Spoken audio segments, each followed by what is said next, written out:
your view, in Prince George, Peace River, Northern Rockies, what's the most important issue facing your constituents today? Yeah, I think I look at it through two sets of eyes. I'd say if you're a younger person, if you're under 30, I think we all care about the environment, but I think it's a much more of a top of mind issue if you're that under 30 crowd. So again, the environment is big. I think if you're the person that's, and this is where I think it's still an issue for all of us, but the economy is the next issue. So with the downturn in the forest industry and the potential for it going down even further, the loss of 22 mills that have been either under curtailment or shut down, I think that mix we have to get right. And so what we strive to do is to develop our resources, but do it in an environmentally sustainable way. So we really get both done. That person that's 25 that is a trucker that drives down the highway with the lower logs to the mill, we want to make sure that he has a good career before him for the next 40 years. But we also are concerned about, those streams that are going by some of these operations, that their salmon are still able to spawn and able to be part of the ecosystem like it was originally intended. So we think we can do it all with the standards that we have in Canada. And the line that I've said many times is the world needs more Canada, not less. But because we do things pretty good here, we have pretty good standards in developing resources, we just need to keep it up. Right on. It's somewhat of a provincial issue, but it isn't. You've been very vocal about the provincial plan on caribou, which kind of affects the logging and that kind of thing. That stems from the Species at Risk Act. So should there be a Conservative government? Are there going to be changes, do you think, to the Species at Risk Act? What we're asking for there, it isn't that, and there's no question that the caribou are at risk, right? I don't think there's a question mark. The herd numbers are down significantly. It's just what we do about it. And I think what we were concerned about initially when we went to the discussions with communities, there was a threat that there was going to be closures of the backcountry. So that's for snowmobilers, loggers, if you have a mine, if you work in the oil and gas sector. There was the threat that all of that would be possibly lost just because of this closure for caribou.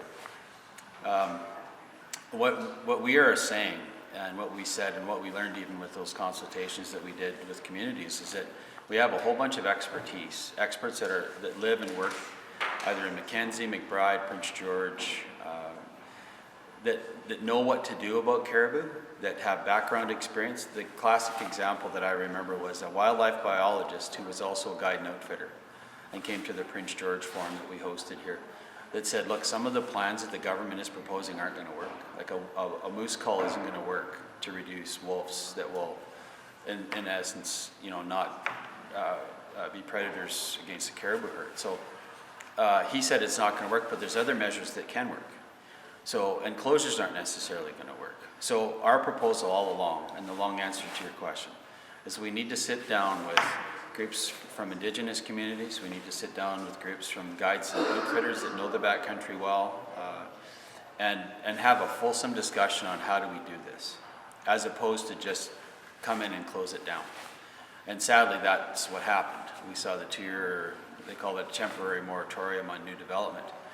But we saw one mine, for instance, in the Mackenzie area is gone because of that. Was it necessary? Well, in that particular area, in Tumbler Ridge, we actually are seeing herd numbers go up, even with all that activity in Tumbler Ridge and in the area with coal. So I think the bottom line for us is we need to talk to local experts and bring a good solution to the table. Again, not saying that caribou aren't at risk. We're saying that we need to do something, but that's also practical, that will really work. The climate change has become obviously an issue during the election, and the Conservatives brought forward a plan on climate change. One of the criticisms is that it doesn't have targets, and it won't be as effective as perhaps some of the other ones. Tell me a little bit about the plan and whether it will be effective. Yeah, we agreed with the Paris targets essentially. So what that proposes, so there are targets. and it's the 2005 levels of emissions and reducing those emissions by 30%. That's in essence what Paris, that accord is saying. We said it's an aspirational goal. What we said as well is that we're not going to completely abandon our economy to pursue those goals at all costs. So what it looks like is this, and this is what I've been saying in defense of developing our resources while having a good environmental plan. Well, the one example, even the carbon capture technology that we have can potentially, if we apply this to some of the poorer generators in China, we can reduce their emissions by 300 megatons just by a better carbon capture on some of those emitters. And that's not even LNG. So if Canada was to stop all of its energy production tomorrow, that would get gobbled up, that 1.6% of global emissions. If that was to stop tomorrow, that would get gobbled up in 21 days by China. And so my answer and Andrew's answer and our answer as a party has been, we need more Canada around the world, not less. And one instance that we saw with LNG is an example. The Japanese ambassador was in Prince George at the energy conference a number of years ago, and I thought, well, why is this ambassador in Prince George of all places? And he got up to the mic and he said, after Fukushima, we're transitioning off of atomic energy. We want your natural gas. Not just want, but we need it as a country. They don't have any natural resources there, essentially. So they're coming to us asking for it. So if we provide LNG to places like Japan, because they need it, and also places like China, we're again offsetting some of those higher emitting energy forms, we can reduce emissions. In one instance, the one inefficient coal-fired generation, we can reduce their emissions almost by half. So if we really have a global picture, we can be part of that global good solution of reducing emissions in general, as opposed to cutting off Canada and again being essentially caught up with in 21 days. I just think that Canada has a good story. We need to be part of the good story for the foreseeable future. It was talked about in Fort Nelson last night. We talked about the reserves of natural gas that we have. Clean burning, I would add too. And 200 years was the supply that I knew in the Montney and in the Horn. And a person that knows the stats, the updated stats, that it's actually much higher. It's about 530 years of supply at current demand levels. So we can supply the world with a clean burning form of energy for a long time to come. That said, I still think that we need to do all we can for renewables and to promote that and to make that something that's something that we are working on in the process. The example there, I would say, even in our riding is in Valemount, where we have a geothermal project that's been developed. It hasn't rolled out yet for various reasons. I heard provincial cuts have limited that project from getting off the ground. But using Earth's natural heat to make energy, those kind of projects we should be developing in concert with developing our resources. I think we have a good story to tell for the world, and we need to keep doing it. But if we help the world like that, should that count as our carbon reduction or the other country's carbon? Absolutely. I think it's part of what we are saying, that this is Canada's contribution to the world in reducing emissions. Well, you're in line with the provincial government then, because Horgan has said that too. Well, I think that's part of that. The math has to be done on how much in the positive, in the black that we are, as opposed to in the red.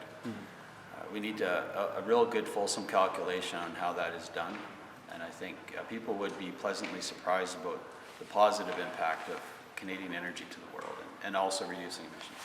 And getting rid of the carbon tax as part of the plan. Yeah. Day one, I guess. That's the idea. And again, the premise of that is at even levels that are current now, we're really not seeing a reduction in emissions. It's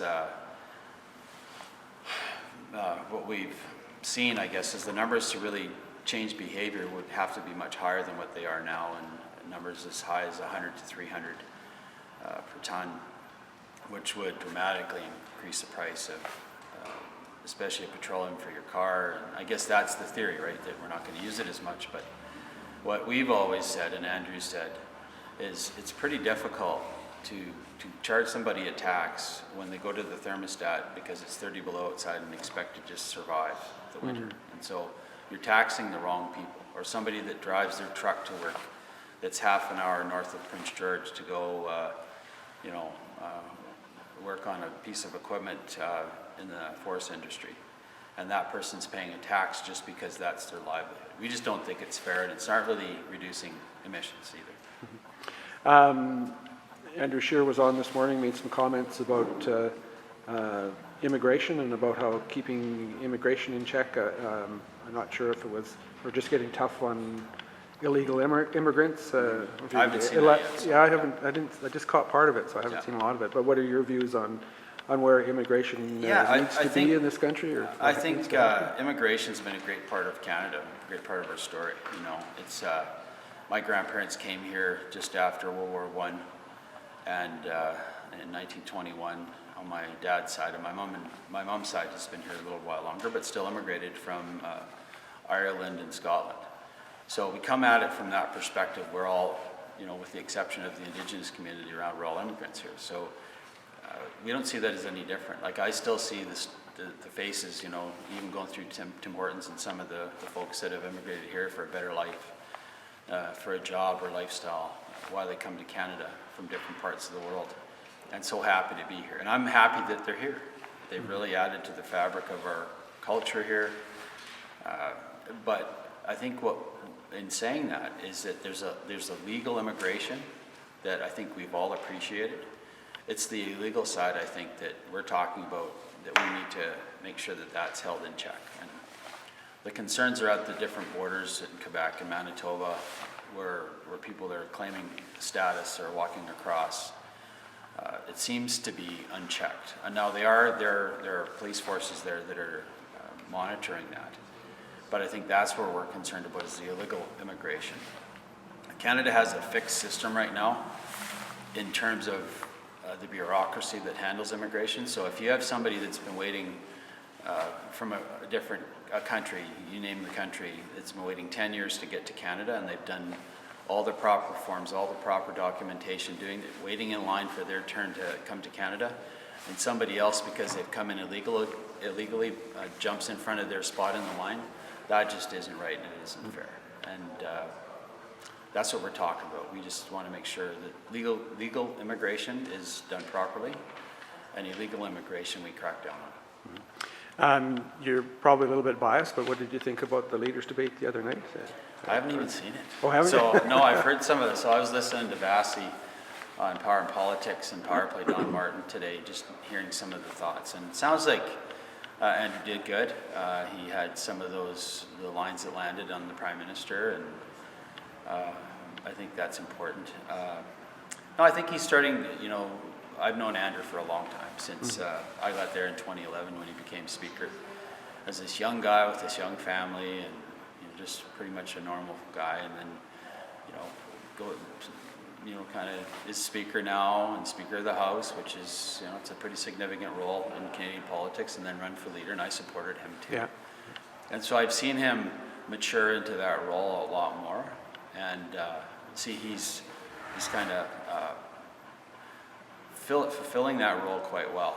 And it's not an easy one. It's leader.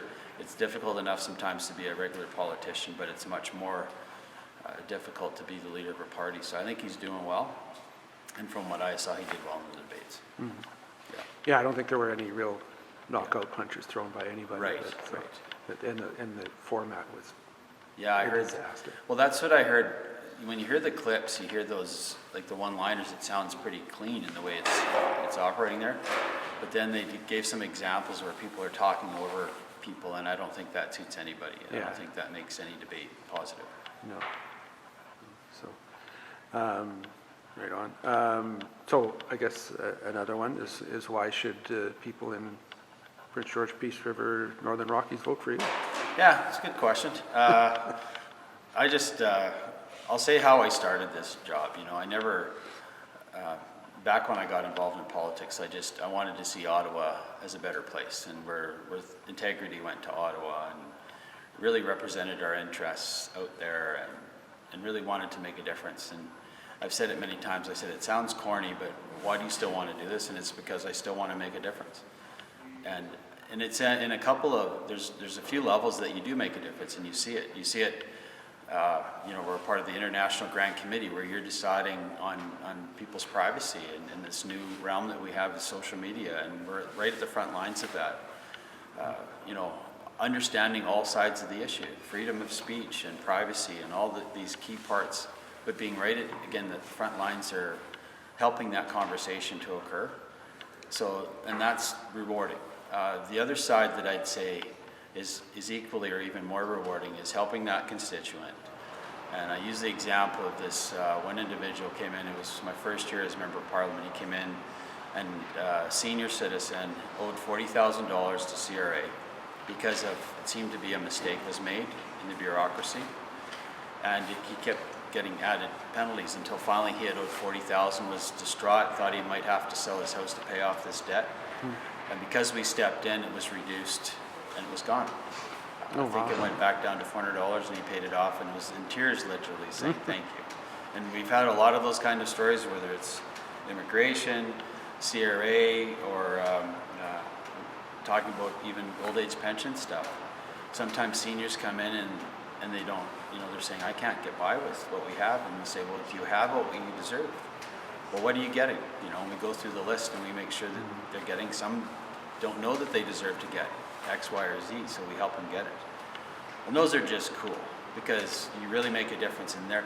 For them, we talk about these big issues like privacy and data and Facebook and all that stuff.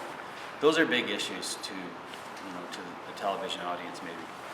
But if you're that person that owes $40,000 to CRA, that is your big issue. That's what keeps you awake at night. And if we can help out people with those situations, then again, that's the most rewarding part of the job. So what, getting reelected, what would be, or I guess in a perfect world, what over the next 4 years, what would one thing you would hope to accomplish more than anything else? Yeah, that's a good question too. I think for me, I think what we, and it hasn't been talked about a lot at the national debate level that I saw anyway, but and it hasn't been talked about or asked even, and it's energy independence by 2030. And what goes around that as part of that, the solution to that is the National Energy Corridor that goes from coast to coast. That's part of it.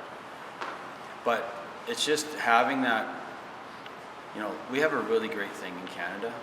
The fact that we still import, fossil fuels from Saudi Arabia, Iran, and what's the other one, Venezuela, I think is alarming to a lot of Canadians. And we have it right here, we produce it. We have human rights record second to none. It's not flawless, but it's still pretty good. Why wouldn't we use our own resources? Why wouldn't we use our own natural gas to power our cars for a cleaner form of energy?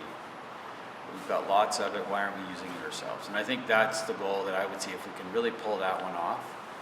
That's the goal. It's by 2030. It's like that man on the moon. Kennedy said we're going to put a man on the moon within 10 years. That was quite a goal, an aspirational goal, but they did it. Yeah. And I think it's a very aspirational goal as well, and I would be very pleased if that was to be what we achieved. Yeah.